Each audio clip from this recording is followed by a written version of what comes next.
Lights max, loading plays like he's drawing the plan. Kinetik bringing fire like he's leading the band. No matter the game, no matter the sport, we running this pod like it's fourth and short. Press start, lock in, it's game time again. You tune in live to the Sideline Show with Kinetik and Lights max. Let's go, the Gamer Sideline starts now. Hello, everybody, and welcome back to the Gamer Sideline, where the sports meet the sticks and stories get pixel deep. I'm one of your hosts, Mike, aka Lichmex, and over here with me today I have Kinetik. And today we got a great show for you. We didn't really get much gaming news this week, at least that we could report on, so to say. Sorry about my English failing there, but so today we're just going to jump right into the football, and it might be a shorter show depending on how much engagement we get, but nonetheless, it'll be a great show regardless. Do you have anything you want to say before we kick it off with our first topic? No, I think we're good, man. It's just it's another week of football. We got some good games going tomorrow, so I'm excited to get into it. Right, me too, man. So first things first, we had let's talk about the week 7 shakeup that we had go on. So we had obviously the team that we root for, Michigan, kind of got kicked out of the top 25 after their loss to USC. That was kind of we kind of expect us to lose there, but we did also kind of hope for a win. You know what I mean? And I'm sure you probably saw the video that Kinetik put out yesterday talking about how bad the fans are getting, especially in regards to that game. And it's kind of been building throughout the season. So what do you have anything you want to add that you might not have gotten into the video, specifically, I guess, about the USC-Michigan game? I mean, there were a few points that I failed to cover in the video, but they were minor points. I think I pretty much covered it. So just to maybe try to summarize what the video was for those that haven't seen it yet. And if you haven't seen it, go check it out. It is up on both the Gamer Sideline channel and on Kinetik 615. But basically, I was just saying, like, cool our jets on this Fire Sharon talk.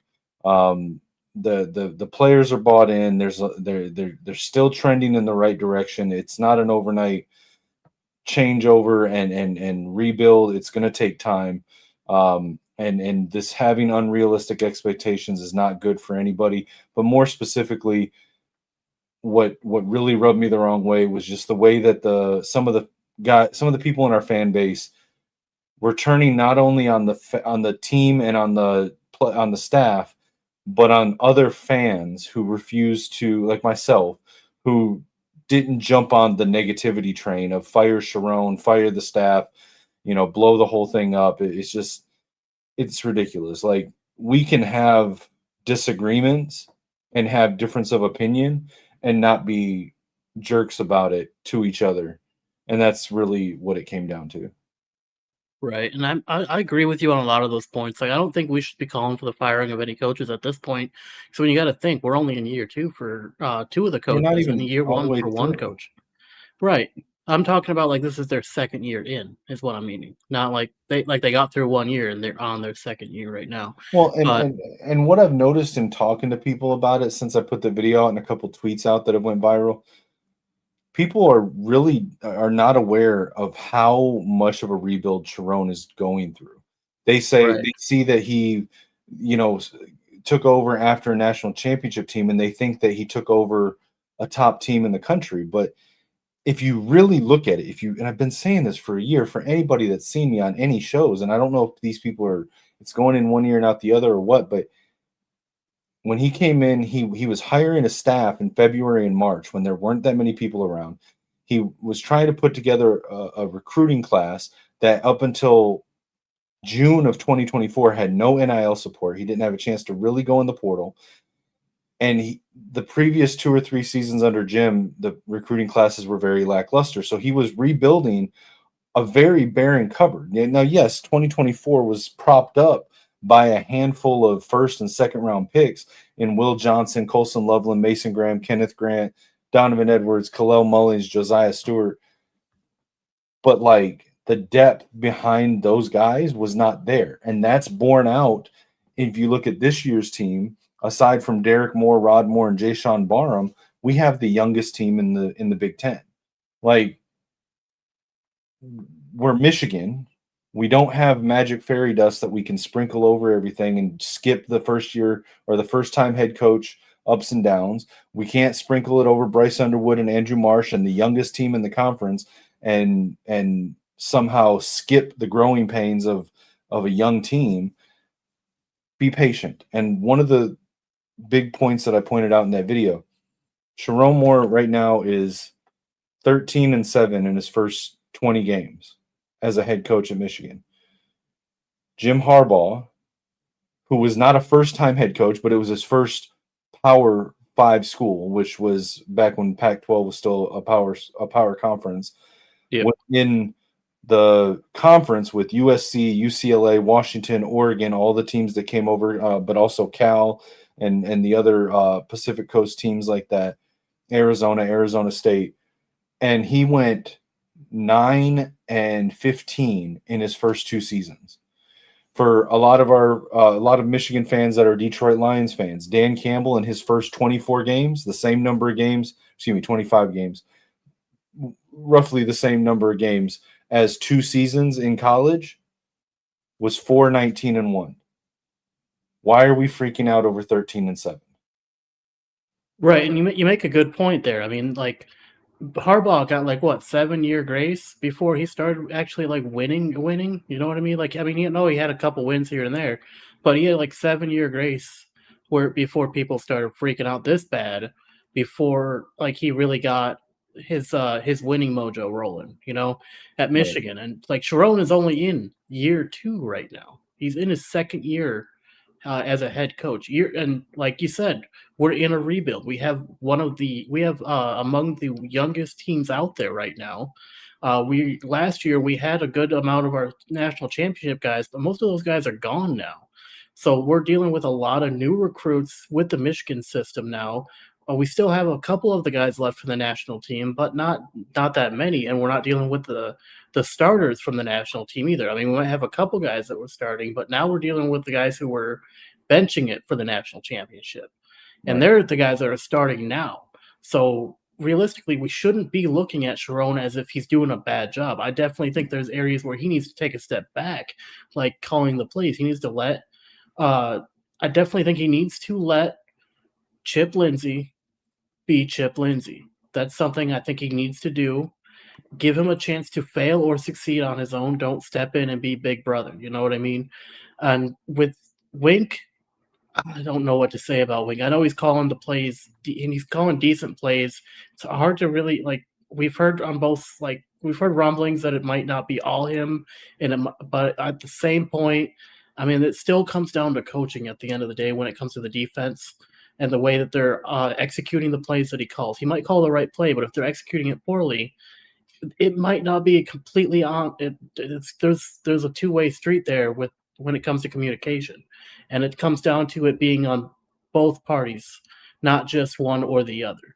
There's got to be something done there, and I think moving forward, we're going to need that kind of a connection when it comes to the defense and their coach. We need them to be on the same page. We need them to know what they're going to do. But as you said, they're still young. They're still learning. So you got to give them time to learn the system, get it down, so that way we can start succeeding. We've been doing all right so far with even with that disconnect. But I think a lot of that comes down to luck and the fact that we just have talent on the defense that can make something happen. Like, for example, Headhunter Barham. I want that coined, by the way. We need to get that going. Hashtag Headhunter Barham. Let's get it going. But Headhunter Barham, he's been doing a really good job on defense. Whenever he comes in, you put him on the line to rush, he's there. You need him to drop back into coverage, he can do that. That's what I like about Barham. You also see that from a couple of our other guys. They can rush, they can drop into coverage. We like that. What was that other one? Hitman Hillman. He's another fantastic player on the defense. He's got some things he's got to tighten up too, but overall, great player on the defense. We like to see that kind of athleticism and that willingness to really get in there and make a play happen if we need it. Right. And that's something we see on offense too. We see Bryce making a play when we need him to make a play. We see specifically we see Haynes making something happen when it looks like nothing can.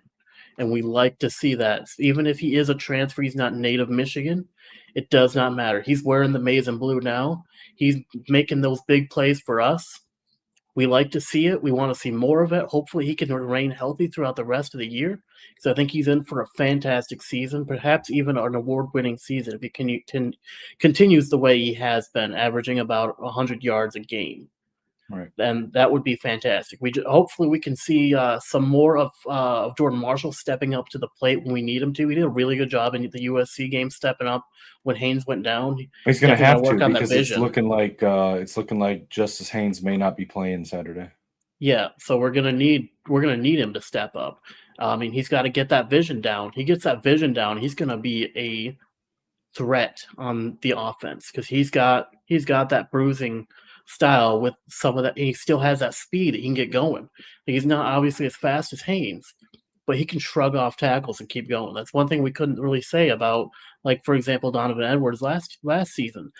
Love Donnie Eddy. He's a great running back. I don't want to discount everything he did for Michigan when he was here. He did an amazing job when he was here. That last season of his, though, he looked like a rookie. I don't think I'm out of line with saying that. I would put that more at the foot of Kurt Campbell personally. Right. But yeah, I mean, like, he had issues seeing the holes, having that vision to get through them. And then when he did hit the holes, he couldn't shrug off a tackle. He was not great at shrugging off tackles. Right. That's something that we see from Jordan Marshall. Even if he doesn't find a hole, he's going to make one. And I like that about him. He'll make a play happen if you need him to. It might not be a long play, but he'll make it happen. And that's what I like to see from the Michigan running team. Right. Receivers, you need to learn how to be receivers and not DBs. A couple of you guys, fantastic work. Fantastic. For example, two guys I'm going to shout out, Andrew Marsh, Donovan McCulley. Those two, doing great. Some of the other receivers really got to work on their hand skills. They got to work on catching the ball. But I think some of that comes down to Bryce throwing bullets instead of putting a little bit of touch on the ball to allow them to catch it. I seen he did work on that for last game, though. We did see him put some touch and actually add some arc to the ball when he threw it. When it came to like the end zone catch and a couple of his other passes, he did actually put some touch on the ball, dialing back that throwing power to kind of give it more of a landing than a impact. You know what I mean? Right. Yeah, and to be clear, like, I wasn't just being an apologist for Michigan or the coaching staff. Like, I have, if you watch the video, I had plenty of criticisms for the coaching staff, plenty of things that are not acceptable that need to be worked on. I'm just not going in with unrealistic expectations and then going all, doom and gloom when they don't meet those unrealistic expectations. Yeah, I don't think as of right now our coaches need to be fired. I think they need to work a little bit harder when it comes to coaching these kids because I think they're dropping the ball in some areas. But all in all, I don't think that it's time to be calling for anyone to be fired. Now, let's move on to the shakeup, the AP Top 25 shakeup. We got, obviously, let me pull it up. Let me change which screen I got open. Give me 1 second. I had this prepared and then I changed what I was doing. Here we go. The AP Top 25. We're going to talk about what's changed, what's new, and how it's going. So obviously, the first change you guys might notice is Michigan not on here. They're not in the top 25 anymore. You can thank our East Coast brethren, USC, or West Coast brethren, USC, for that. But there were some changes, and you can see them right along the the right here. You can see where the spots changed throughout the from last week to this week. So obviously 1 and 2 they have not changed. They're still Ohio State and Miami. I don't think that'll change until they play somebody and that's probably going to be the same. I think honestly these two should switch because I think Indiana's win is a little bit stronger than Miami's, but that's just my opinion. You're muted right now. I'm sorry. I was saying I don't know. Listen. I'm torn on this because begrudgingly Miami is really good, and Yeah. I'm not a Carson Beck guy. I don't actually like Carson Beck, but I have to admit that he is playing really good. He's playing way better at Miami than he did at Georgia. The Miami team is really good, and listen, maybe I'm being a hater, but I'm not. I don't believe in Signetti.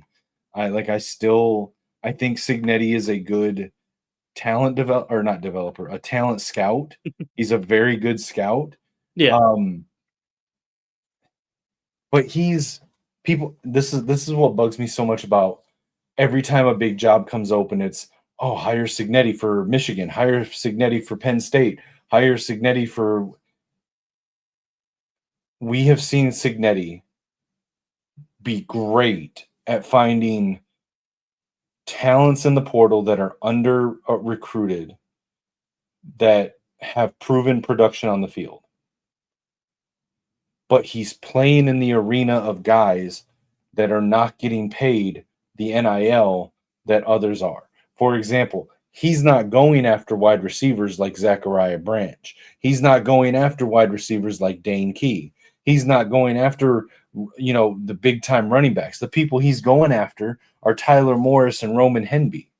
He's not going after John Mateer. He's going after Fernando Mendoza. Now, he's done a stellar job at finding those guys and putting them into a system. But I am skeptical that if he were to try to play in the arena of the 5 stars and the top recruits, that he would be able to continue to succeed at the same rate in that arena. Me personally, I would put Miami over Indiana. And in fact, I think there's an argument to be made if you look at the resume of strength of schedule and wins, that you could argue Miami should be number 1 over Ohio State. Miami has wins over they have a win over USF. USF is looking like this year's Boise State or SMU, who made the playoffs last year. Ohio State has a win over a very lackluster Texas. They have a win over Grambling State. They have a win that they struggled to get over Ohio. We got Keegan in the house. Shout out Keegan. I think that I'm not in any way saying that Ohio State shouldn't be in the top 2, but I think there's an argument to be made, strength of schedule wise, that Miami should be number 1 over Ohio State, let alone below Indiana. I might be inclined to agree with you, but I think right now the problem is that their record doesn't support them being number 1, with them being 1 game down from Ohio. What do you mean their record? They're undefeated. Right, but they're 5-0. It's just because they had a bye week and Ohio State didn't. That doesn't mean that they're a worse team. I'm not saying that they're the worst team, but if you account for their record, that does actually hurt their point total. This is a different conversation because, let's say you're ranked number 1. Let's say both teams are 5-0, and one team has a bye week and the other doesn't. Do you think that you should drop in the rankings because you had a bye week? I honestly don't think so. But if they in that same arena, then you can't say, well, they can't be in the number 1 conversation because they have 1 game less. Yep. Because the only difference is literally they had a bye week and Ohio State hasn't had a bye week yet. I agree with that. But with the way they do the polls, it's by by the points the points for, and the fact that's not really how they do the poll. Well, that's how the video game does the poll. That's not how the real polls are done. I know, but I'm just going off of what I see here. With them being 1 game down, they're missing 1 game of statistics to be able to push them up above Ohio State. Is kind of what I'm looking at. I don't think that matters. I think when Ohio State, when they're if if they were tied right now at 6-0, I think Miami should definitely be above Ohio State. I agree with you. Because they I just have don't had a think that stronger matters. schedule than Ohio State. Like Ohio State's like claim to fame right now is the fact that they beat Texas when Texas was number 1. Yeah, but they're That put not a them good team. Like we've seen that right, Texas is not the team that we thought they were right. coming And into the season. I'm with you there. I'm with you there. I don't think Ohio State should be that high. I think that honestly, I think it should go Miami, Indiana, Ohio. I think that's the order it should go right now. I mean, definitely like that's the top 3 right there. It should be Miami, Indiana, Ohio, because Indiana's even had a stronger schedule than Ohio right now. And I mean, that's not us knocking Ohio because it's Ohio. That's just they haven't had a strong schedule so far this year. Like they've had a couple teams here and there, but Miami has really clawed their way up to that number 2 spot. Indiana has done the same thing to get up to that number 3 spot. They jumped 4 spots after their win against Oregon last week. They jumped 4 spots. That tells me that they belong in the top 5 more than Ohio State does because they worked their way up there. So And real quick, let's look at this real quick. Let's look at this real quick. So Ohio State has 6 wins, Miami has 5 wins. Here's the record, or here's the resume. You want to pull it up, or I mean, I can't. It's literally just an AI. okay. So Ohio State beat Texas at home. Yep. By 2 touchdowns. And by at home, you mean at the Buckeye Stadium, right? Correct. All right. They beat Western Michigan at home by a lot. They beat them 45-3. Yeah. It's Western Michigan. If you don't do that, then you're just a bad team. Yeah. So, and again, Texas at the time looked like a number 1 team. Texas is no longer ranked. They're unranked, right? Let me check. Yeah. Are they ranked? Yeah. They are not ranked. No. Okay. So the Texas win does not look that good. Then they struggled with Ohio, the Ohio Bobcats from the MAC for most of the game. They eventually pulled away 38-7, but they struggled with them. Then they beat Washington on the road by 1 touchdown. They beat Maryland at home by 2 touchdowns and a field goal. And then they beat Minnesota at home by 2 touchdowns. Okay. So they've only had, of their 6 games, only 1. Wait, is that right? Hold on. They played Grambling State, not Western Michigan. I don't know why this is on there. Grambling State. I don't know why. They destroyed Grambling State though. Yeah. But so their games have not been at home. Miami has beaten Notre Dame at home. Now they did play a cupcake in Bethune-Cookman, which they shut out 52-0. Which is much better than the Grambling State win. Right. I would say Notre Dame at this point, as much as neither one is really a great team, I would say they're a better team than Texas right now. I would agree with that, yeah. They beat South Florida at home by 3 touchdowns. And South Florida, again, it's a G5 team, but it's a hell of a lot better than Ohio Bobcats. South Florida is looking like the top G5 team this year. They then beat Florida, another SEC team, and then they won on the road at Florida State, the team that started the season off by getting 2 huge wins. Yeah. I think that there's an argument to be made that is more impressive than Ohio State's record to this point, even when you consider that Ohio State has 1 more game. Yeah, no, I completely agree with you there. Like, there is no way that looking at the margin of victory with the Ohio State games, they shouldn't be number 1. They should be number 3. I think it should go Miami, Indiana, Ohio, if you really want to break it down. And an argument could be made for Texas A&M being over Ohio as well. I mean, Texas A&M has had a pretty strong schedule this year as well. They've won their games by a decent margin, except for the Notre Dame game where they won by, I think it was 1 touchdown in overtime. But I mean, they've been doing pretty good work this year thus far, and especially like when you look at the margin for victory when it comes to Ohio State, like they just haven't had that huge of leads. They've been winning by NFL numbers, not by college numbers, and I don't think that's conducive to a top team. But I digress. Let's move down the list to 4, 5, 6. Texas A&M at 4. They went up one spot. Ole Miss dropped. Alabama at 6. They went up 2 spots. Did I say Texas A&M at 6? Texas A&M at 4. Ole Miss at 5. Alabama at 6. Do you think Texas A&M's a better team than Ole Miss at this point? I think an argument could be made for it, yeah.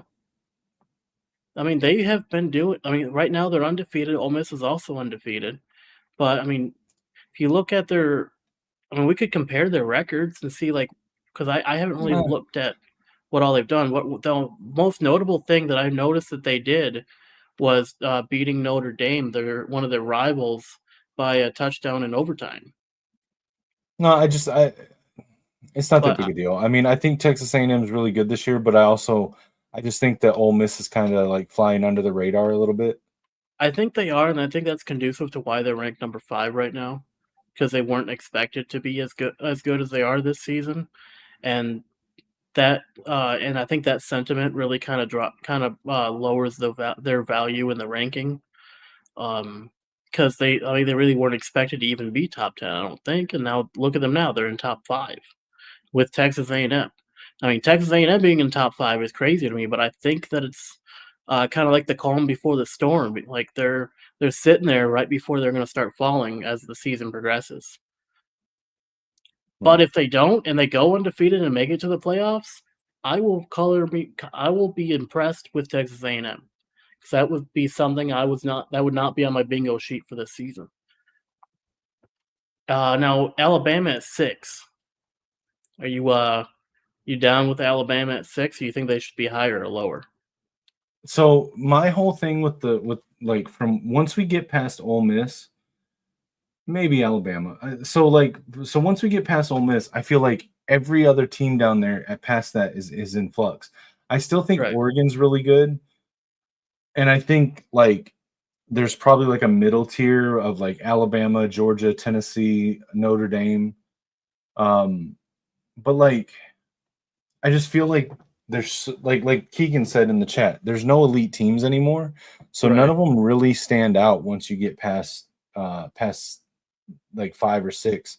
Yeah, In my opinion. yeah, once you get outside the top 5, like this, like I agree. I think I look at like 6 through I'd say 25 as like all in, like they're all in flux. Like I will say, like I think an argument could be made for like maybe even like top 10 being pretty like 6 to 10 would probably be pretty in flux within the top 10.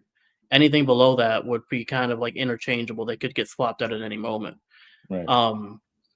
And I think that's kind of what drove and Oregon being down at 8 now came after the Indiana win, because they, if I remember correctly, they did not do well in that game, did they?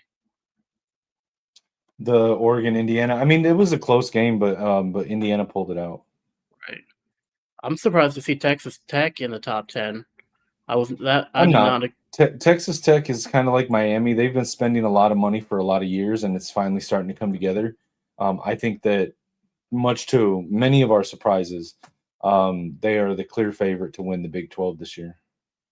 I could definitely see that. I mean, they have been putting some work in there. I mean, they're undefeated. They just jumped 2 spots in the top 25. So I mean, they got to be doing something right.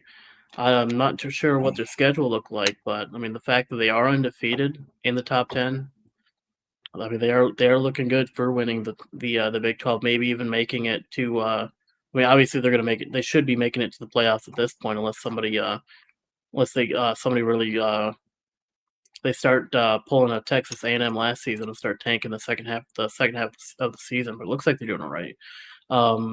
Oregon, I kind of get at why they're at number 8. They they lost to Indiana, who I think last week was lower than them. I still think Oregon's the better team in the Big Ten. I think they're a better team than Indiana. Indiana got the better of them in that game, but if those two teams play 10 times, I'm taking Oregon in 9 of them. Absolutely. I think that Dante Moore is the best quarterback in the country in college football this year. And I just think Mateo Uagalele is one of the best defensive linemen. I just think they're all around just a stacked roster compared to the rest. And I think by season end, they're going to be the top team in the Big Ten. They were my preseason pick to win the Big Ten, and I'm still sticking with that. I definitely could see them winning the Big Ten, but I think it's going to take one of the other Big Ten teams getting a loss, because right now we have Ohio State and Indiana, both Big Ten teams, both undefeated. Indiana is going to lose to give Oregon a chance at the Big Ten. So Yeah, I think hopefully they we will, can see though. that. I can see it too. Indiana's pretty good at losing games they shouldn't. So I mean, we'll definitely see it down the line. I'm not sure who they have left on their schedule. We can look at that here in a second. But or if you want to pull it up while we're going through the rest of the top 25, we can do that too. But yeah, Indiana definitely needs to get a loss, so that way we can see Oregon v. Ohio State for the revenge game in the Big Ten. Now, I think 9 and 10 pretty 9, 10, 11. I think those three are all pretty interchangeable. Tennessee could overtake Georgia, could overtake LSU pretty easily. LSU might be dropping if they lose their game this week. So I mean, I can definitely see Tennessee if they beat Alabama, they're probably going to go up to like 7 or 8, and everyone else is going to get bumped up if they all win their games.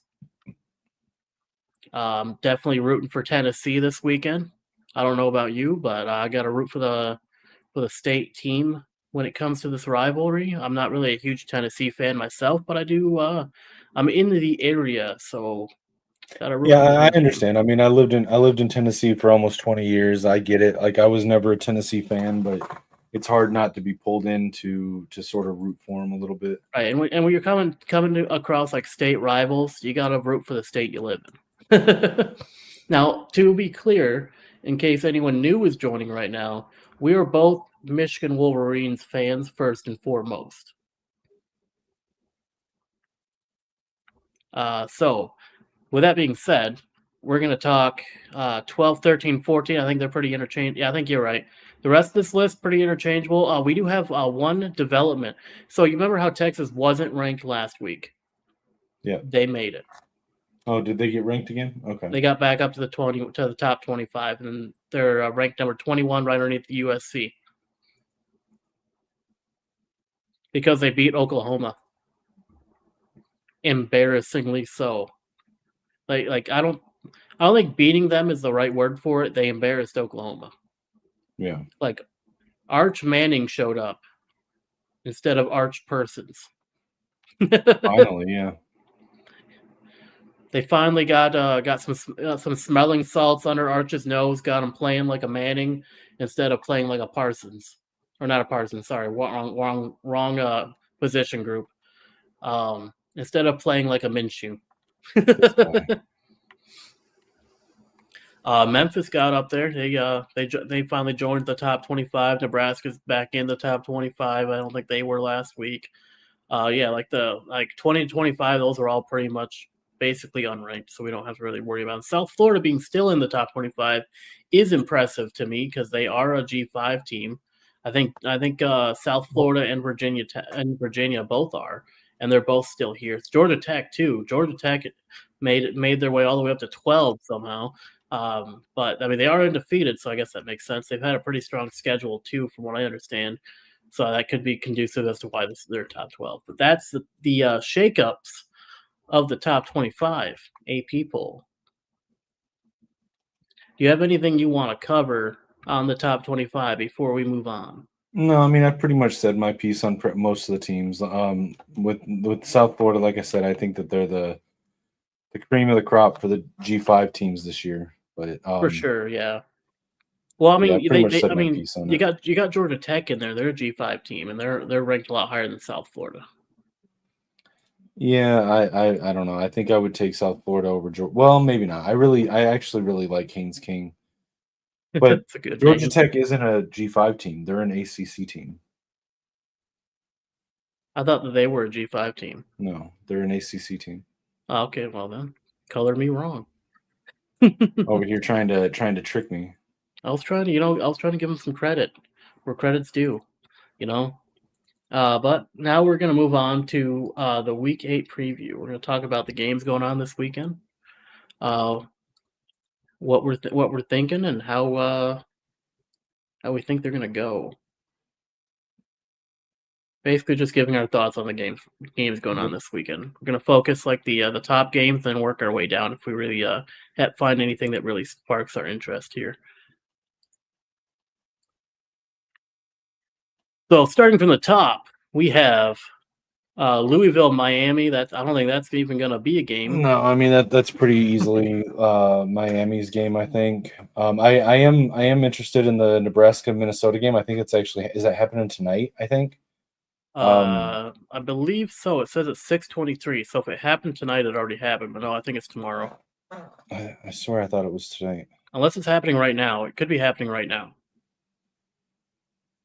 Actually, See what we're looking at here. I will see if I can pull it up while it is happening right now. Yeah, it's happening right now. Yeah, so I'm interested to. I'll probably go tune into that game when we get done here because I think both teams are pretty interesting there. I'm famously or infamously among some of the Michigan fans. I'm a big fan of safety Coy Parrish on Minnesota.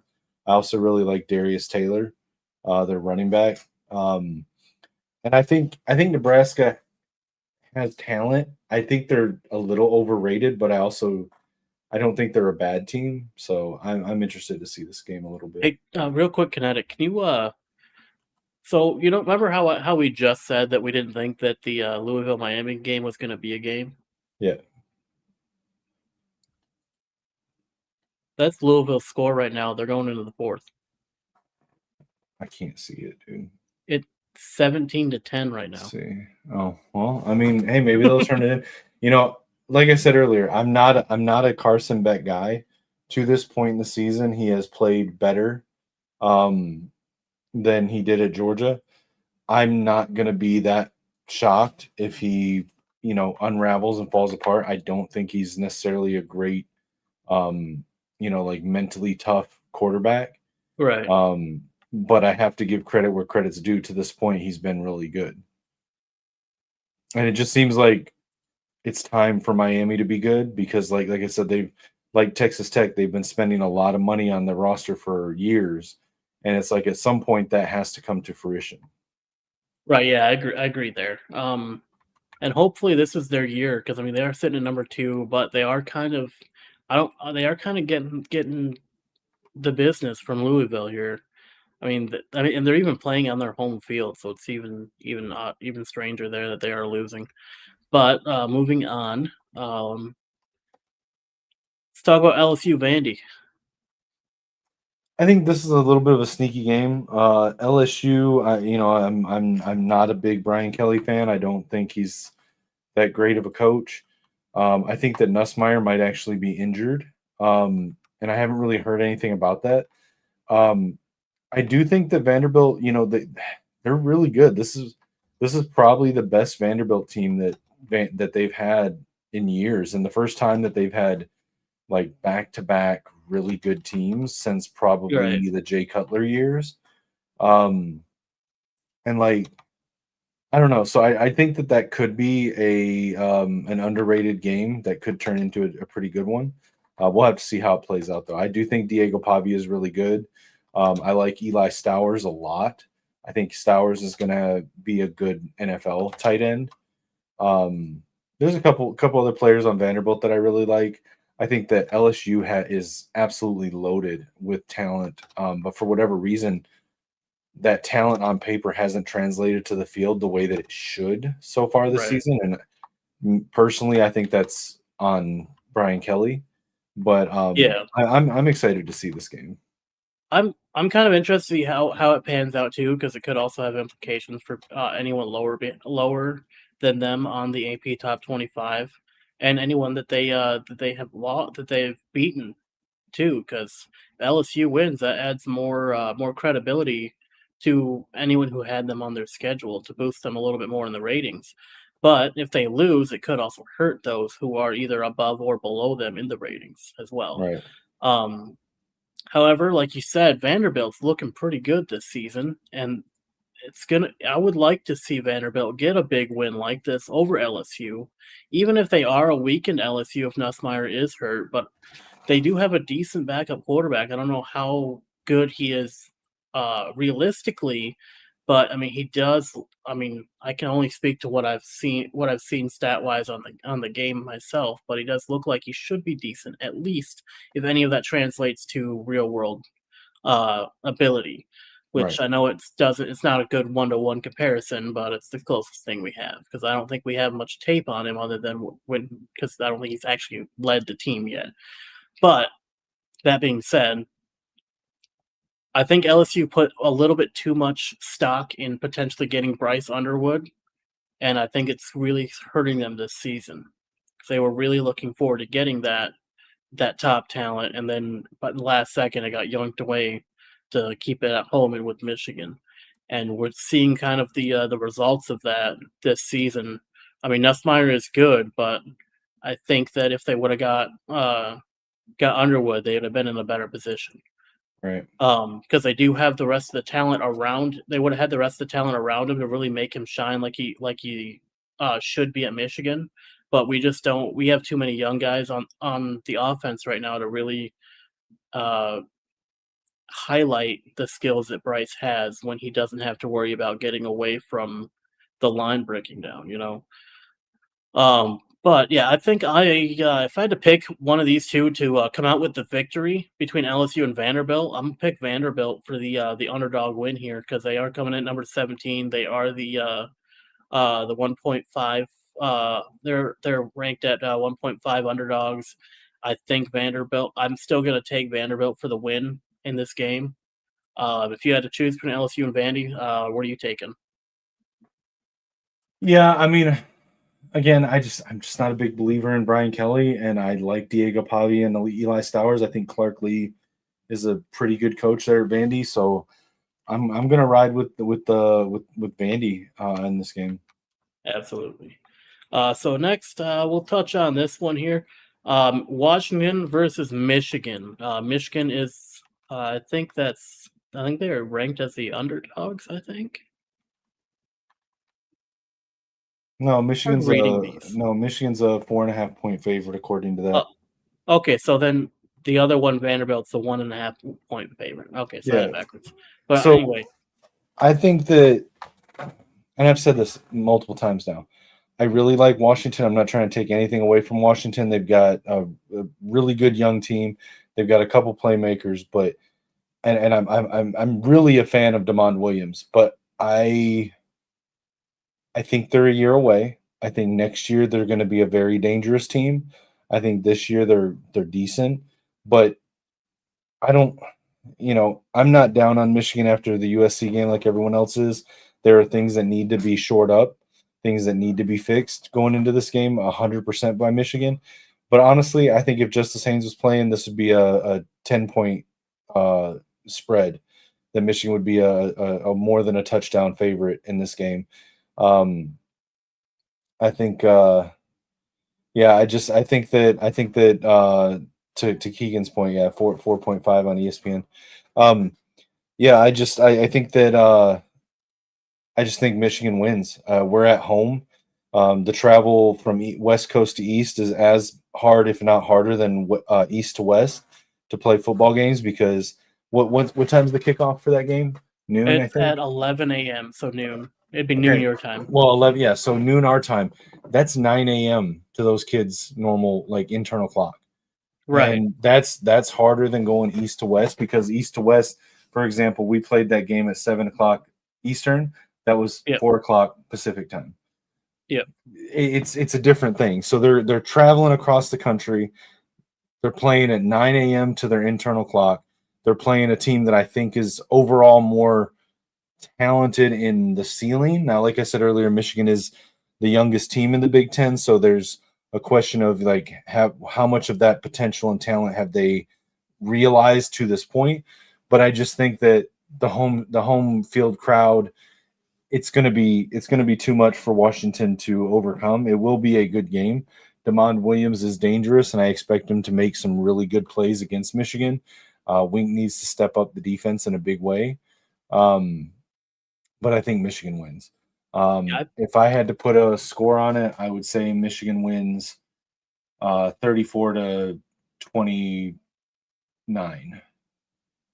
I think you're right. I think Michigan wins, and yeah, Wink definitely needs to step up that defense. He needs to get that lockdown and ready to go. I don't know why it always takes him 8 games in the season.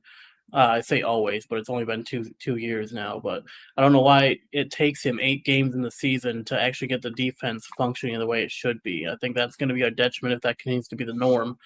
And but regardless, he definitely needs to step it up. We need to see some big plays happening on defense. We need to see some takeaways happening on defense. Jordan Marshall needs to step up like he did in that USC game. He's going to be our main guy this game in getting those yards on the ground.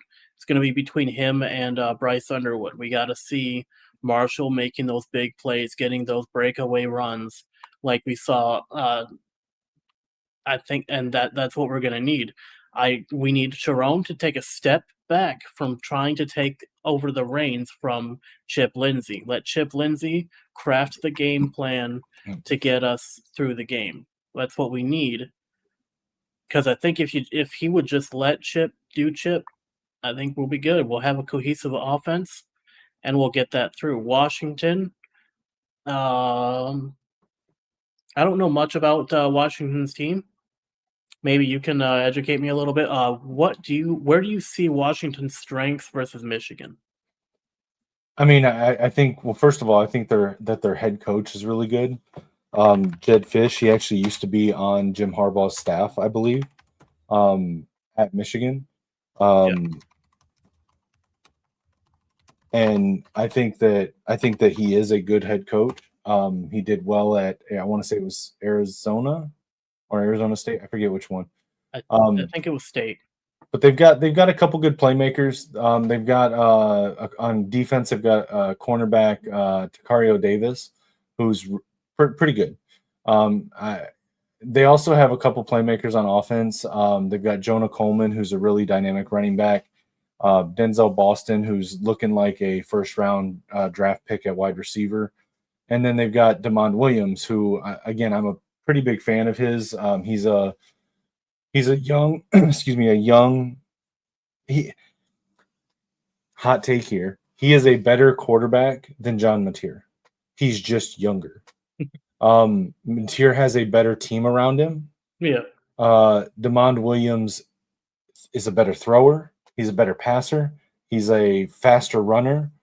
He's more elusive.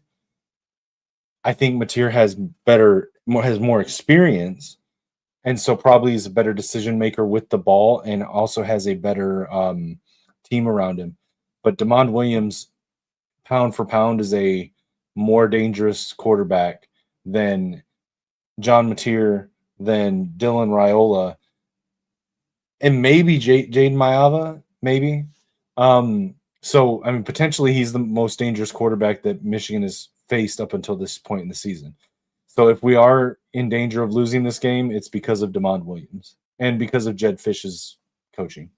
Right. Yeah. I mean, I could see that. With that being said, we definitely are going to have to step up that defense to really keep those guys in check. We can't let them get out away from us. I think if I had to say like one thing being our key to victory for this game, I think it's gonna be Jordan Marshall stepping up in a big way. I think that's gonna be our key to victory. He's gonna have to. Yeah, because if we can't establish, like, I say this every week like it's religious, but I think it's kind of like expected when it comes to Michigan. Like, I'm sure you guys are tired of hearing this, like, especially, I keep saying, like, I'm sure you guys are tired of hearing this from the Maze Madman show to here to whenever I talk about Michigan's key to victory when it comes to any game that they play. But this is true for Michigan in just about every game that they play, though. We have to establish the run game. We are a running team. We are trying to become a hybrid team, but in order for us to get that hybrid action going, we need to get them to be afraid of our running back, to pack that box so we can get our guys out over top. Specifically, I want to see Andrew Marsh I want to see him run out there running routes. I want to see him catching. I want to see Donovan McCulley out there running routes. I want to see him catching the ball. I don't want to see Samaj Morgan unless he's a distraction. He does not have hands. Unless he's worked on that in a week. If he's worked on that all week, maybe. But Well, and if I can echo something I said, another thing I said in that video, Hogan Hanson's back. Your top 4 receivers are Donovan McCulley, Andrew Marsh, Marlon Klein, Hogan Hanson. Yep. Sharon Moore has run 12 personnel before under Jim Harbaugh. Yep. Chip Lindsey has run 12 personnel before at his previous stops. Our best offensive alignment is 12 or even 21 personnel with Marshall and Haynes out there. Now, we're not going to have Haynes, it's looking like. So we need to live in 12 personnel. I'm not saying don't come out in 11 personnel at different times with 3 receivers. But when you do, and I've made this point the last few weeks, rotate Simpson, rotate Morgan, rotate Peyton O'Leary, rotate Kendrick Bell, rotate Jamar Browder. Get them in there. Let them give you a reason to keep them in the game. But our default offensive personnel from this point going forward should be 12 personnel. It puts the best pass catchers on the field. It gives you extra blockers when needed since our offensive line wants to be shaky at best. It helps run the ball, which is a strength. It's going to give Bryce more time. We should be living in 12 personnel for the rest of the season. I agree. I think we should be, like you said, I think we should be flipping between 21 and 12. I think that's going to be our best bet. We can't do 21 right now because Haynes is out. But when Haynes comes back, we should be in 21 or 12 or even 22. I think that would be a good setup. I mean, I don't know, because then you're going down to 1 receiver. I don't like that. But but you could. I'm okay with 12 or 21 when Haynes is back. Like if you want to line up with 2 backs and 1 tight end, totally cool with that as well. But that should be our default personnel. I mean, we could also. I mean, I think Jasper Parker's sitting right behind Marshall, isn't he? Or is Micah back? Micah's not back yet. He's looking to be back in the next couple of weeks. But it's nothing for sure yet. He is healing on schedule though. Well, that's good. So I think that places Jasper Parker right behind Jordan Marshall then, right, on the depth chart. Yeah, so it would be without Haynes, it'll be Marshall, Parker, and Volker. So I mean, if we went to like a 21 personnel, we could get Jasper Parker in there for some snaps. We could get with Jordan Marshall, having them both go run the ball, giving those 2 options. Kuzdal. That's the other one. Kuzdal, yeah. Bryson Kuzdal. I knew I was forgetting somebody. Yeah. Bryson Kuzdal. Actually, he's gotten more play than Volker, I think, to this point. So it would probably be him and Parker would primarily be the backups to Marshall. I knew I was forgetting somebody. Kuzdal. Bryson Kuzdal. I don't know. Yeah, but I mean, if they went to 21 personnel, then we could see Marshall and Parker both on the field running the ball.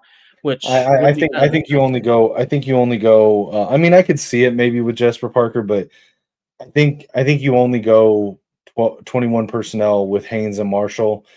Potentially when Kapana gets back, it's only because he's got that really. Because he's fast and he gives you a different skill set. That if you line him up in the backfield with Haynes or Marshall, it could be a run or pass. And he can do some fun gadgety stuff out of the backfield.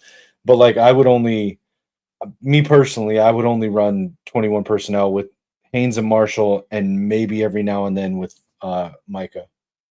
Yeah, I might be inclined to agree there. Although I think if you do run 21 personnel with Micah, I could see them putting him out on a route instead of having him run the ball too.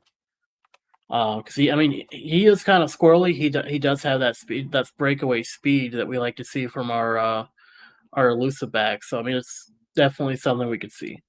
Yeah, I Um, mean, Kuzdal has been impressive this year. I'll be 100% honest. I was doubtful after the spring game. Like he showed out in the spring game, and I was doubtful that he would play meaningful minutes in rotation this year.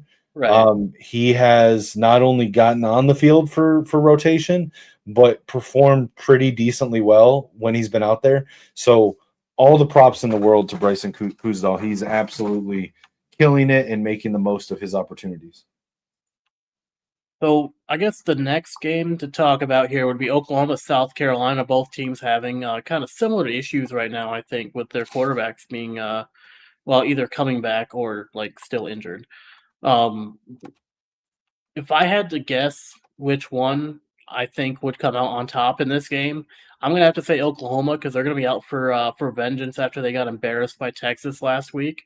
What do you think? I know Mateer's just freshly coming off of an injury, so he's definitely going to be probably still be playing a little shaky. But I think they have what it takes to be able to pull out a win against South Carolina, especially since I think Sellers is still out, right? Yeah, so I think so. So here's the thing for me on this. I think I'm going to pick South Carolina, and it's for a couple different reasons. I think both teams have underperformed. Both teams are without their quarterback. Um, my problem with South Carolina is more fixable than the problem with Oklahoma. I think Oklahoma has a really good defensive coach. I think they have a decent team. I think their team falls off a lot when Mateer's not in the game. And I know Mateer might play, and but if he does, he's not fully healthy. We saw that last week. He was Right. not accurate at all. It's what I said before on our show last week. I was not confident in them trying to rush him back. I thought you were telling us that either Michael Hawkins is not that good, or you were telling us that you were going to put an injured John Mateer back out there before he was ready, and that's what we saw. And now they've kind of backed themselves into a corner because they can't have the showing they had last week. And if they sit Mateer for this game, then it's like, well, why did you put him out there if he wasn't ready to come back last week? And if they do put him out there, he's not fully healthy. And he's going to make mistakes. He's going to have the accuracy issues that he had last week. My issues with South Carolina is that they are a better team top to bottom. I think Lenore Sellers is as much, if on the same level of as Mateer. I was saying this to you before the start of the season that I thought Lenore Sellers had the potential to be the best quarterback in college football this year. But for whatever reason, they're not putting it together. They've got Sellers, they've got Nick Harbor, they've got Dylan Stewart, they've got I like Mazeo Bennett, another one of their receivers. I really want to like South Carolina. I look at their roster and I'm like, the talent is there. I think with Nick Harbor, that he just doesn't care. I don't think he's a track star that has all the ability and just doesn't. I don't know if he. I don't think he's. I don't think his head is fully in football, but it doesn't. It's not coming together. Stewart is incredibly talented and also incredibly inconsistent. Lenore Sellers is good when he's really good, but he can't stay healthy, and it's just. But those things, like those are all things that, I mean, outside of the injury to Sellers, but the problems with South Carolina to me feels like things that can be coached out at any time. Like any given week, it could the switch could flip. And I don't think the problems with Oklahoma are the same are along the same lines. So for that reason, I'm going to pick South Carolina in that game. I think that hang on one second. I think that the fact that they are still kind of questionable about Mateer does kind of look bad on Oklahoma, but I think the fact that South Carolina still doesn't have a conducive doesn't have their starting quarterback either. It could go either way. I think an argument can be made for either way. Well, see, and Either prior team to winning. last week, I would have said that Oklahoma had the advantage because I think their backup, Michael Hawkins, is. I would have said he was better than South Carolina's backup, but apparently they don't have that much confidence in Michael Hawkins because they thought they needed to rush Mateer back from injury before he was ready. So I think now some of I that don't kind of think comes there's from the fact that they really wanted to. They really thought that Mateer was their key to victory against Texas, so they really wanted to rush him back. yeah, but if he's not ready, I mean, like you're telling me that he was with his injured hand, he was accurate in practice, but not in the game. You're telling me they didn't see those accuracy issues in practice leading up to the game, and they still chose to play him over a healthy Michael Hawkins. Like Yeah, that tells no, me that they're seeing something from Hawkins that it's this along the same lines as what Michigan's coaching staff has seen from Jaden Davis in practice that gives them zero confidence in his ability to win us a game. right. And we did kind of see that when he came in against US. I think it was USC. Yeah, Where like he came in and he what was it, his first throw interception of the other team? yeah. And so it's like what the staff is seeing something in Hawkins that shows that they're not confident in him. So why should we be? Right, and I get that. And I definitely don't think they should have rushed Mateer back for the Texas game either. Like I understand the sentiment, like they really want to try to get a win, but they really should have tried to have a little bit more faith in their backup that they've been training for to going on 2 years now, or is he a freshman? Who Lenore Sellers? He No, not Lawrence Sellers. I'm talking about Oklahoma. Hawkins. Oh, Hawkins. I think he's a sophomore. He was the one that came in and started for half the season last year after Jackson Arnold shit the bed. Right, yeah. So he had part of a season of on-field training, plus he was here for all of last season. Or he was not here because we're Michigan fans. He was in Oklahoma all last season, so he's had 2 years of training. So I mean, are they really saying with the fact that they rushed Mateer back that after all that time he's still not ready for that kind of a game? So they had to rush back an injured quarterback to try to play that game out while still being half injured. Right. I think I agree that's crazy, but I can see And not to toot the my flip own side horn, of but it. last week when I was doing the previews, I don't remember seeing anybody else raise that or talk about that red flag about Mateer and the way Right, that they were no. bringing him back. Yeah, I thought that since they were bringing it back, that they already understood that he was good to go. He could do it. But looking at the game from last week, he was not good to go. He could not do it. He was not ready for that kind of smoke that he got from Texas. And it didn't help the fact that last week they got Arch Manning instead of Arch Minshew, that we've been seeing all season. And I don't mean any disrespect to Gardner Minshew, but I mean he is not a great quarterback. Not the worst, but not great. Yeah. Now, with South Carolina not having Lenore Sellers, I think that's going to hurt them in this game. And I think that's what's conducive to the fact that Oklahoma is a 4.5-point favorite over them in this game. The fact that they don't have their starting quarterback in Lenore Sellers. And the fact that Oklahoma does have Mateer, who has had, I don't know if they're going to be playing Mateer. I don't know if they're going to rest him. I haven't really looked too deep into it. If you guys know, let me know in the chat, and I will update what I'm saying in real time to reflect that change.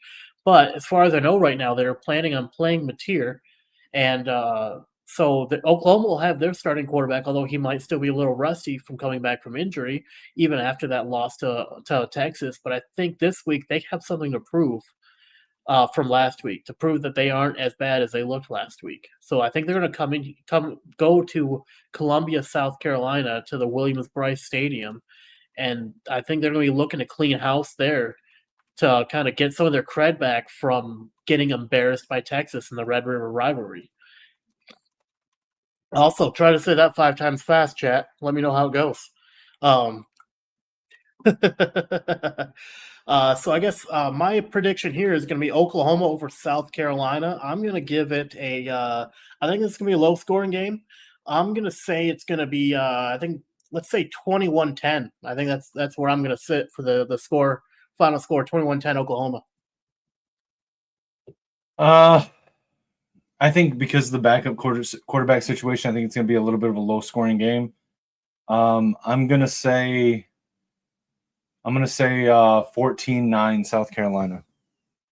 All right, so we have a little disagreement on the victor here. You know what? I'm inept at trying to keep up with like Google Docs or whatever, but like if we should keep a Google Doc of like our predictions and then like revisit them. We definitely probably should. I mean that, or we could just review the previous show. That would probably help a little bit. I think a lot of these. I think there's one more key game to look at here. Obviously, Indiana's beating Michigan State. Will Bro ain't got nothing on Indiana. I think this could be an interesting one. Ole Miss and Georgia, the battle of the top 10 here. We got Ole Miss at number 5, Georgia at number 9. Georgia being the 7-point favorite over Ole Miss because it's taking place in Athens, Georgia, at Stanford Stadium. I think Georgia has a real chance here against Ole Miss with it being in their home stadium. I could see the Dogs pulling out a win over Ole Miss here. But at the same point, they've been kind of hit or miss all season, so I could see an argument for Ole Miss coming out over top. But if I had to put a score on it, I'd have to go with. I think it's going to be a 1-point game, in my opinion. I think Georgia's going to have it I think Georgia's going to have it with at least one. I'll say one touchdown over Ole Miss. We'll go with that. I'm not going to go with the full 7 here, but I'll say one touchdown over Ole Miss. So I think it's a bit of a coin flip on this game. Listen, I'm torn on this. My head wants to say that Georgia's going to win because they're Georgia, but I'm also not a believer in Gunnar Stockton. I think that and my heart wants to say that Lane Kiffin's going to get a statement win for the season over Georgia. So I'm going to pick Ole Miss by a field goal.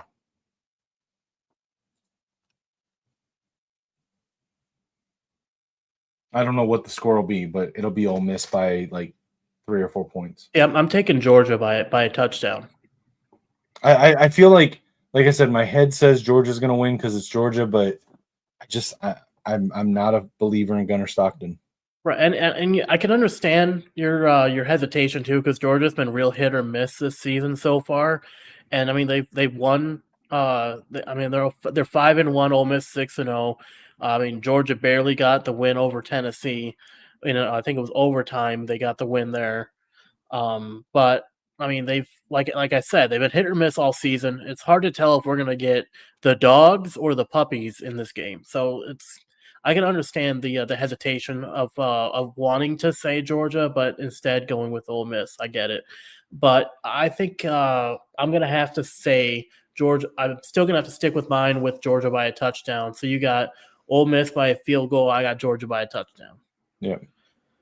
Let's go with. Do we want to talk about Ohio State, Wisconsin, or do you think we can move on to a different pairing? I mean, Ohio State's going to win that. I don't know how. Like, scroll down. Let me see. I don't really see a whole lot of like big time games. Well, there is one right here. Yeah, Tennessee, Alabama, definitely. We got the Tennessee-Alabama rivalry game. We also got the USC-Notre Dame rivalry game. But if we start with the Tennessee-Alabama game, that's the one that's going on tomorrow at 6:30 p.m. My time, because it's taking place in Tuscaloosa. Oh, no, sorry. Yeah, Tuscaloosa. I thought it was going to be a home game. I don't know why I thought it was going to be a home game. But anyway, they got Tennessee, the 8.5 point favorite. No, I got Alabama 8.5 point favorite because it's negative. So they got Alabama as an 8.5 point favorite over Tennessee. This is a real hit or miss game here. I will definitely say that. Both teams have come out swinging. both teams have both been in and out of the top 10 all season. Alabama just got back in, and then they moved up to number 6 after their win. This could really go either way. I don't think the point spread is really accurate in the telling of the tape when it comes to these two teams. I mean, Tennessee's been doing a fantastic job, especially with their game against Georgia. Even though Georgia won, they put up a hell of a fight against the Dogs. So it's really hard to discount that their effort in that game. I mean, it really just kind of came down to like one final drive in overtime. And it's hard to really take that game away from them, even though it is their only loss of the season. I believe Alabama's loss came at the hands of, I want to say, Oklahoma. Am I right on that? Say that one more time. Sorry, I was. I believe Alabama's only loss of the season came from Oklahoma. I believe that's right. Yes. Well, we'll run with that for right now. If I'm wrong, chat, let me know. I'll adjust it. But yeah, I think in this game, it is Alabama at home. They are the 8.5-point favorite. But that being said, this is a rivalry game. Anything can happen. As we saw in the Texas-Oklahoma game, where Texas embarrassed Oklahoma in Norman. So I think I'm going to have to go with Keegan here. I'm going to have to go with Keegan in his initial thought here where he wanted to say Tennessee. And I'm going to have to say Tennessee. I got to go with the home state. But I think, again, it's going to be by a field goal. I think it's going to be a knockout, drag-out game all the way to the end of the final buzzer. And I think it's going to come down to one final field goal at the last second of the game that's really going to decide who the winner here. Yeah, I mean, listen, shout out to my guy Lucian that I do the AM Scramble with. He's an Alabama fan. I do think that that Ty Simpson is playing at a high level. So not to take anything away from what he's doing, but I just think that what Josh Heupel's doing right now, with effectively a G5 quarterback and Joey Aguilar is really good. And I think that Alabama's defensive struggles this year are going to have a tough time with Tennessee's offense. So I'm going to go with the Tennessee win here as well. I think it'll probably be, we'll say a 38-27 win, Tennessee. 38-27 over Tennessee. See, I think that's about pretty close to what I said. I said Tennessee by a touchdown. I don't know. I don't want to say the exact score, but I think it's. I definitely am gonna say that it's definitely gonna be Tennessee by a touchdown. Keegan wants to say Bama instead over Tennessee, which I understand because they are playing in Tuscaloosa at Bryant-Denny Stadium in Alabama. So I mean, Bama has the home field advantage, but I think Tennessee is gonna go in there and plant and throw their goalpost in the river. I think that's what we're gonna be looking at. So I think it's a Tennessee win, though. I think that Alabama showed vulnerability in their loss earlier this season to Florida State, and I would take Tennessee over Florida State. So I think I'm going to take Tennessee over Bama. We just got the Kickin' Chicken in the chat saying "Go Blue." What up, Kickin' Chicken? Go Blue, brother. It's the Kickin' Chicken. There's no "the" there, but there should be. Let's hit the USC Notre Dame. USC coming off of a big win over Michigan. Notre Dame being Notre Dame. I don't know who they just beat, but I don't think they were important because they're still number 13. USC was unranked. Now they're ranked number 20 after beating Michigan. Michigan is unranked, going to be ranked again once we beat Washington. We'll probably be up to like 23 or 24, I'm assuming. which is just a shame for Michigan. But regardless, USC versus Notre Dame. I think USC has this in the bag. I think they're going to push Notre Dame even farther down the top 25. They got Notre Dame as a 9.5-point favorite because they are playing in South Bend. And to your point, the West Coast teams coming over to play against the Midwest teams. I think that's going to kind of hurt their. I think that's kind of what's hurting their chances at having a higher favor when it comes to beating Notre Dame. But I think with Notre Dame being the kind of physical team that they are, and USC trying to match that energy, I could see USC beating Notre Dame in South Bend, planting that Trojan flag there, and claiming that as the new Coliseum. I'm going to take USC in this game, defeating Notre Dame, because if there's one thing that we know, it's that Notre Dame chokes in the big games. Yeah, I think USC is going to destroy them. I think Mayava's hitting his stride. I think with Jacoby Lane back in the lineup, it's opening up even more for Makai Lemon. I'm probably as big of a Makai Lemon fan as you'll find.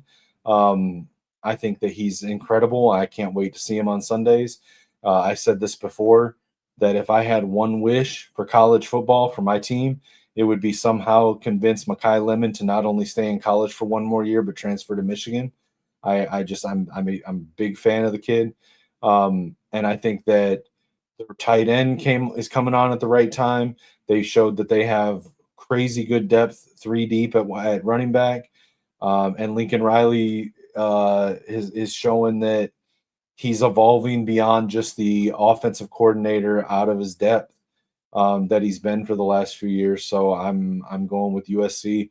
I think it's going to be a not quite a blowout, but I'm gonna say it's going to be like a 14 to 17 point win over Notre Dame. So I guess in that case, in that sense, it would be an upset. But I think it's going to be, because especially with it being on the road. So I'll say 31 to 17 USC. I see. I was going to say 35 to 10 USC.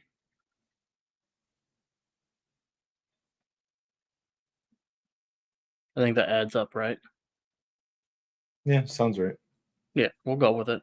Yeah, I think that's what I'm looking at when it comes to USC Notre Dame. I think we're going to see Notre Dame kind of shit the bed, for lack of a better term, there when it comes to defending their home field advantage, and USC is going to come in there and just beat them down. That's what I want to see, especially after they beat Michigan. I don't want to see Notre Dame get a win over USC, because we know one fan in the Discord in Maze's channel that's not going to shut up about it if they do. So we need USC to step up in this game. We need them to beat Notre Dame within an inch of their team, knock them back down that top 25 poll, and put them back where they belong, either off the poll or in the bottom 20 or in the bottom 5. Right. That's what I want to see.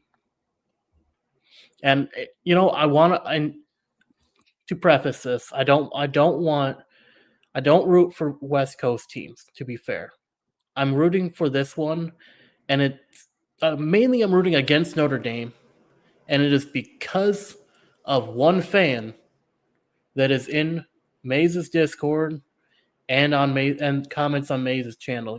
If you guys have come here from the Maze Madman channel, or any of the connecting universes there within, you know him, you've seen him, and you know what I'm talking about. Yeah, and to echo that, like I know everything about him. I'm supposed to hate Marcus Freeman. He played at Ohio State. He coaches at Notre Dame. Yeah. Marcus Freeman is an extremely likable guy. He's a good football coach, and so part of me wants to like Notre Dame, but that fan that you're talking about, that one, like, completely takes away any chance that I'm going to be able to be a fan of that team. Like in the national championship last season, I wanted to root for Notre Dame. I did. I wanted to so badly that I want to root for Notre Dame to win, but he made me not want to. He made me not want to even like root for anyone in the national championship, because if I can't root against Ohio State, I can't bring myself to root for them. Regardless of how badly I want to, I can't. I just can't. So I just did not even root for anyone in the national championship game. I didn't even watch the national championship game, I don't think. But Now, if only you I, could use that same logic to not root against former Wolverines in the NFL. well, if they would join my teams, they wouldn't get rooted against. Get rooted for if they join the Steelers or the Lions. One of those two, we're good. You go to any other team, we're not until you retire, or you go to one of my two want them teams. to commit career suicide. Got it. All right, what's next? Let's see what we got here. Well, those are all games that are done. I think that was the last key game though that we were going to go through. Unless you want to go through like one of the other ones, unless you had a specific one you want to talk about. No, I mean I think we pretty much covered it. Although Beats and Treats in the chat, shout out to Beats and Treats has has a question for you. Yes, the Steelers is my my AFC team.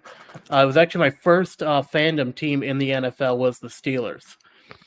And then once they got Dan Campbell and they started making moves and doing stuff, I kind of started paying a little bit more attention to the Lions. Like I was always kind of aware of the Lions and what they were doing.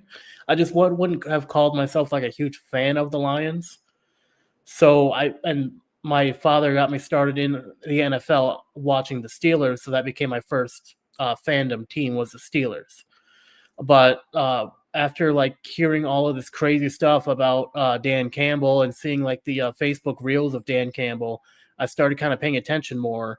And then I kind of became a fan of the Lions, more so a fan of Dan Campbell than the Lions, because he's a personality over there, to say the least. But yeah, the Lions and the Steelers are my two NFL teams, AFC, NFC. But the Steelers were my first, and if it came down to like them facing each other in the Super Bowl, I think I'd have to root for the Steelers over the Lions. Even though I really want the Lions to win a Super Bowl regardless because they need a ring. Hear that, guys? He would pick the Steelers over the Lions. I'd have to, because I have to stay true to who I was a fan of first. It would be disingenuous for me to root for the Lions when I wasn't there from the beginning, when it came to like those two teams in the Super Bowl. Like if it ever came down to a Lions-Steelers Super Bowl, I think I would have to root for the Steelers because that was my number one team. Right. And and it would be disingenuous for me to root for the Lions in the Super Bowl with the Steelers because I wasn't there in the beginning with the Lions. So I'm just being real. Yeah. Can't fault that. So I guess to wrap things up, let's talk about the marquee matchups of this week. Let's say you want to do top 3 matchups or just do top 2. I mean, I think the ones that we talked about. I mean, I think there's clearly 2 that real quick. Well, okay, so I'll touch on them, but then I want to make sure that we hit Kick and Chicken's question here. So I think it's clearly 2 games that are set above all the others. It's the last 2 that we covered: Tennessee, Alabama, USC, Notre Dame. Those are the 2 highest profile games of the weekend. Absolutely. I think there's 2 or 3 other games that are like the next tier down, but those are by far the most intriguing of the weekend.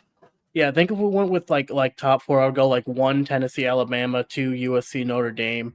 I think 3, I'm gonna say Michigan or Washington, and then 4, I would maybe say LSU, Vanderbilt, just because that could be a shakeup between those two. But I mean, other than that, like the only other substitute I think would be Oklahoma, South Carolina at number 4. Right. For the top 4 marquee matchups this weekend. But yeah, definitely 1 and 2 would be. I just don't think that can be one because of the how many players are not showing up. Right. So then number 4 would like my number 4 would be Oklahoma, South Carolina. Would you put your number 4 LSU, Vandy then?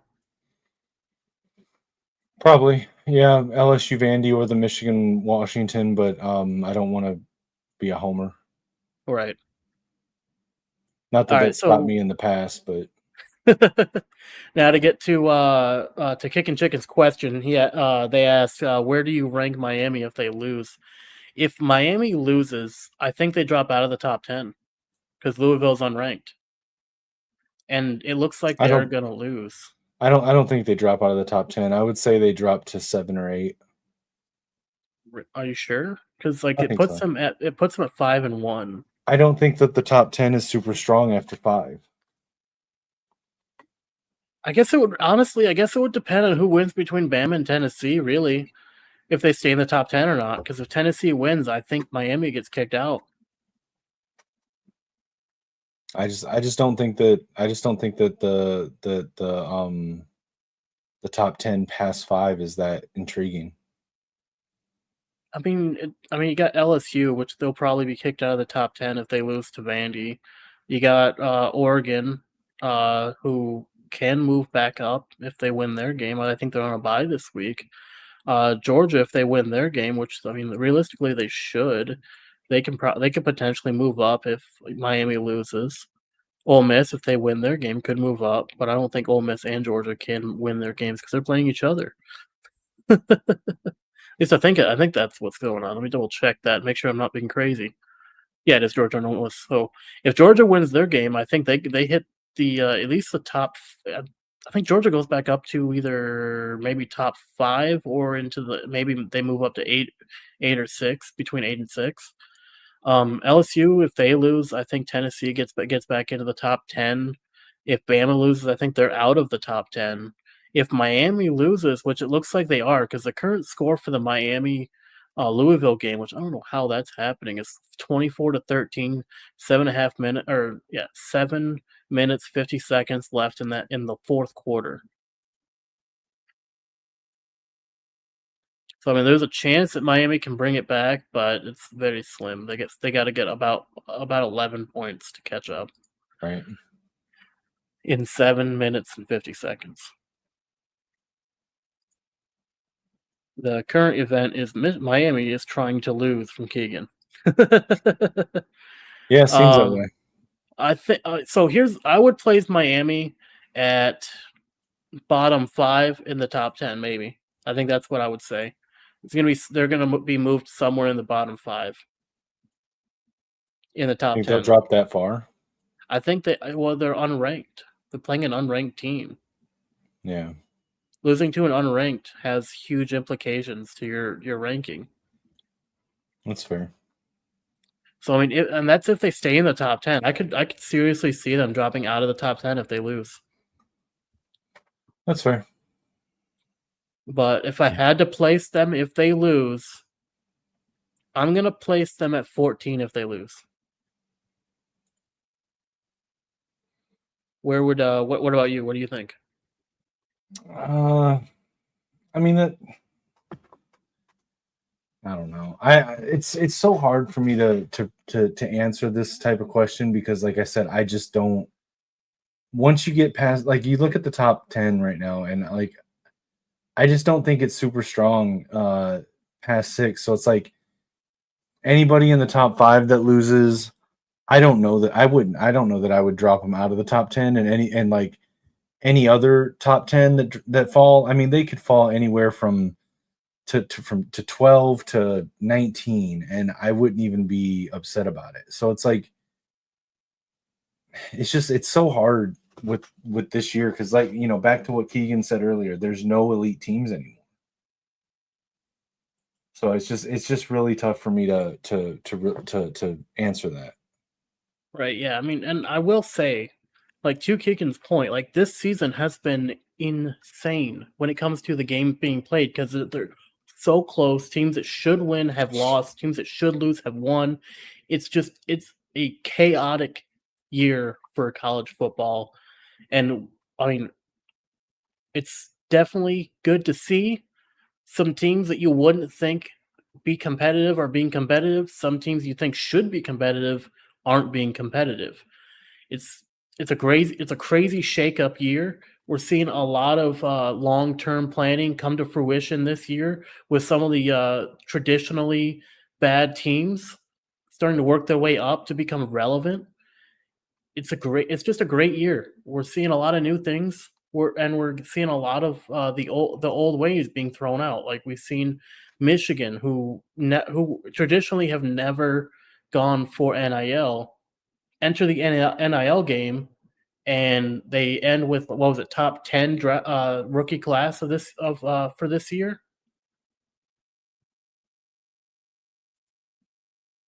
Sorry, I was trying to read something. I'm sorry. What's up? Okay, it's all right. Sorry, I got distracted because someone sent me a message about something going on. Oh, it's all right. But yeah, I mean, we've seen a lot of changing of the guard when it comes to from the previous season to this season, and so far this season we're 8 weeks in, and we're just seeing a lot of chaotic events occur. Teams that should lose are winning. Teams that should win are losing. The only team that is currently pretty much performing as expected is Ohio State, which is crazy because we know that they're gonna, even if they win every other game of their season, they're gonna end the game. They're gonna end the season with at least one loss in November. Yeah, we all know that. well, I mean, and I mean, college football itself has been trending towards that the last couple of years, and I think that's why even after 2023, that's why you had a lot of analysts saying that Michigan was the last great college football team, just because of the trends, the way that the sport's going with NIL, Right. with the transfer portal, and the sort of the talent migration spreading out. It's so hard to predict now with 136 teams. It's nearly impossible. Right. And I hope that we continue to have years like this where it's such a shakeup week in and week out. You never know what's going to happen from one week to the next. Yep. And that's exciting. That's exciting, and I look forward to seeing it every year. But with that, we're gonna get out of here. But first, before we go, Kinetik, tell the people where they can find you and what you have going on. Yeah, so as usual, you can find me everywhere on all social media platforms at Kinetik615. You can find me here on Friday nights and throughout the week at Gamer Sideline. You can also find my sports takes often on my personal channel at Kinetik615. I also have a gaming channel at Kinetik615 Plays. And then I do a Saturday morning show with Lucian and Mike over on the Final Whistle Network, previewing the day's games. And that's on YouTube, so go check that out. It's in the morning at between 8 and 9 Eastern. I forget the exact start time every week, but we're good.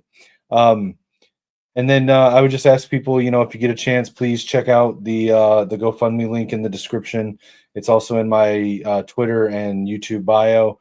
I can also provide my Cash App or Venmo if someone wants to help out with the situation but doesn't want GoFundMe to get a piece of it.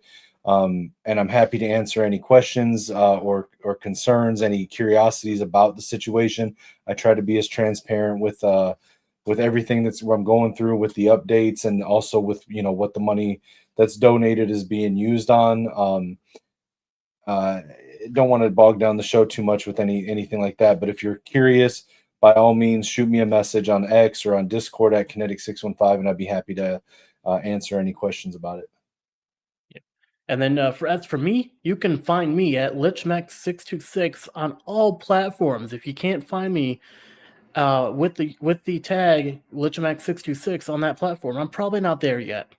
But if you want to see me there, just shoot me a message on any platform and let me know that you want me there, and I'll try to make it happen best I can.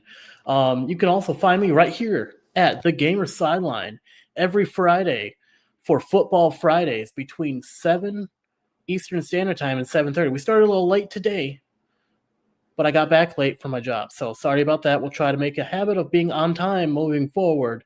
You can also find me over at the Maze Madman channel on Mondays for Maze Out Mondays, where I produce the show throughout the for English. You can find me over at the Maze Madman channel on Mondays, where I produce the Maze Out Mondays podcast. And then I also host the Lich Picks there. Sometimes they'll let me stay up a little bit longer to talk football with them. So if you don't want to miss my takes over there, make sure you check it out. Also here, make sure you hit that like and subscribe button down below, and make sure you turn that notification bell on so you do not miss a single upload we do. We also are going to be trying to do more short form content. So if you want to check that out, definitely hit that notification bell so you don't miss anything. And with that, we're going to get out of here. Real quick, just to address this, Keegan, I would be happy to watch it, except I just checked on my Spectrum. I don't have access to watch that game. The only game that I currently have access to watch right now is the Nebraska-Minnesota game, which I am going to watch when we get off here. But that's the only reason that I can't stay on and do a watch along. But I will, as of right now, I plan to do a watch along for the Michigan game tomorrow against Washington. So keep an eye out on the Gamer Sideline and on Kinetik 615. We'll, as usual, I will do a live stream to both channels for the watch along for that game. And for any NFL fans, I will be doing one on Sunday as well for the Vikings and Eagles game. And I think that one will be only over on the Kinetik 615, or you're going to multi-stream it too? We'll figure it out. Okay, well, either way, make sure you subscribe to both channels, notifications bells on so you don't miss any of that. After the show, I will help you out with your with being able to watch the games. I'm not going to tell you how because we're on air right now, but I'll help you out with that. So, without further ado, folks, always remember to cheer loud, play harder, and we'll catch you right back here next time on the sideline. Go Blue. From joystick dreams to Friday night lights, it's controllers and cleats under podcast mics with Life Max dropping deep like he's throwing a bomb, and Kinetik calling audible, staying calm in the storm. From the field to the sticks, yeah, we bring the heat. With Kinetik and Leash Max, never miss a beat. When the final whistle blows or the credits roll, we're signing off strong, that's our gamers take control. Catch us on the sideline, where legends chill, where the playbooks flip and the passion's real. If you heard the takes, then you know the drill. Till next time, fam, keep it clutch, keep it skill. From the field to the sticks, yeah, we bring the heat. With Kinetik and Lich Max, never miss a beat. When the headset's off and the lights go low, we'll be back next game, y'all already know. We out.